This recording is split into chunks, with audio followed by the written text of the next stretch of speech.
দেখুন বন্ধুরা, আজ আমি বানিয়েছি চিকেন মাঞ্চুরিয়ান। কিভাবে এই রেসিপিটা বানালাম জানার জন্য আমরা প্রথম থেকে শেষ অবধি ভিডিওটা দেখতে থাকুন। নমস্কার বন্ধুরা, সবাইকে স্বাগত জানিয়ে আজকে আমি ভিডিও শুরু করছি। আজ আমি বানাবো চিকেন মাঞ্চুরিয়ান। তাই জন্য দেখুন, বোনলেস চিকেনগুলো নিয়েছি, ভালো করে আমি ধুয়ে নিয়েছি। আর এদিকে নিয়েছি মশলা কি কি: রসুন কুচোনো, আদা কুচোনো, ক্যাপসিকাম কুচোনো, পেঁয়াজ কুচোনো, কাঁচা পাকা লঙ্কা কুচোনো। প্রথমে আমি চিকেনটাকে চপারে একটু কুচু কুচু করে নেব ঘুরে। দেখুন একবারে মিহি করে একদম কুচোনো হয়ে গেছে। এবারে বাকিটাও আমি এইভাবে কুচিয়ে নেব।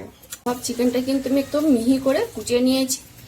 এবারে আমি একটা কাঁচি নিয়ে নেব, চিকেন কুচোনোগুলো দিয়ে দেবো সব। হাফ আদা কুচোনো, হাফ রসুন কুচোনো, ওটা ক্যাপসিকাম কুচোনোটা পুরোটাই দিয়ে দেবো আমি। আর দিয়ে দেবো হাফ লঙ্কা কুচোনো, পেঁয়াজ কুচোনো, পরিমাণ মতো নুন, কর্নফ্লাওয়ার 3 চামচ,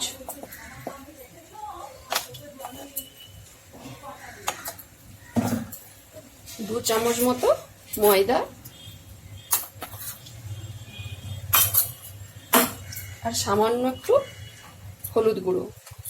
ভালো করে এটাকে আমি এবারে মেখে নেব।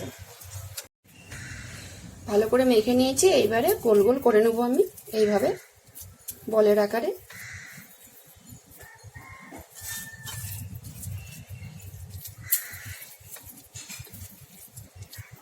সবগুলো আমি এইভাবে করে নেব।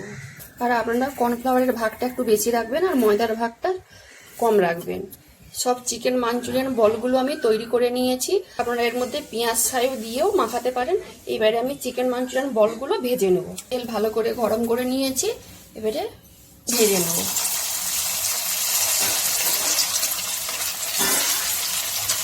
চিকেন মাঞ্চুরিয়ান বলগুলো এইভাবে লাল লাল করে সব ভেজে নিয়েছি।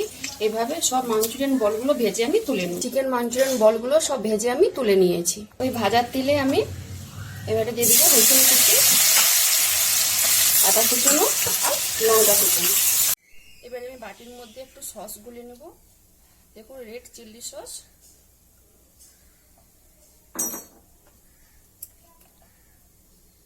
ডার্ক সস, টমেটো কেচাপ,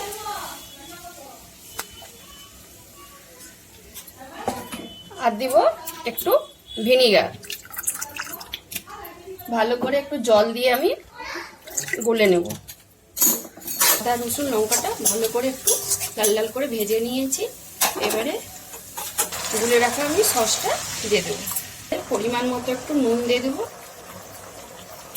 আর দেবো চিনি 1 চামচ।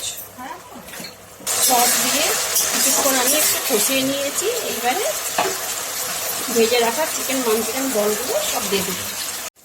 সসের সাথে ভালো করে মিশিয়ে নিয়েছি। এবারে কর্নফ্লাওয়ার গুলে রাখা জলটা আমি দিয়ে দেবো। আমার চিকেন মাঞ্চুরিয়ান হয়ে গেছে। উপর থেকে ধনেপাতা কুচোনো ছড়িয়ে দিয়ে আমি নামিয়ে নেব। চিকেন মাঞ্চুরিয়ানটা জায়গাতে ঢেলে নিয়েছি। উপর থেকে গার্নিশের জন্য অল্প ধনেপাতা ছড়িয়ে দিব। এই chicken Manchurian fried rice, chowmein বা জিরা রাইসের সঙ্গে দিয়ে খেতে ভালো লাগে। যদি এই রেসিপিটা ভালো লেগে থাকে তাহলে অবশ্যই একবার বাড়িতে বানিয়ে খাবেন আর আমাকে কমেন্টে জানাবেন। যেসব বন্ধুরা ইউটিউব চ্যানেল থেকে দেখছেন তারা সাবস্ক্রাইব করে দিবেন, যারা ফেসবুক থেকে দেখছেন তারা ফলো করে দিবেন। সবাই ভালো থাকুন, সুস্থ থাকুন।